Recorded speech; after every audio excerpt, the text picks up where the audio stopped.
はい、どうもワンダです。今日はですね、GoPro で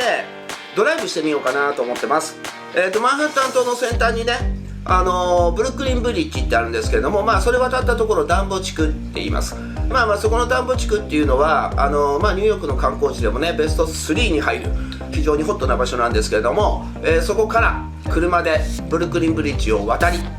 で、FDR というフリーウェイを通って最終ね国連本部までドライブしてみようかなと。間々でねちょっと渋滞もあったので、そこは一応カットしながら、エディットしますけれども、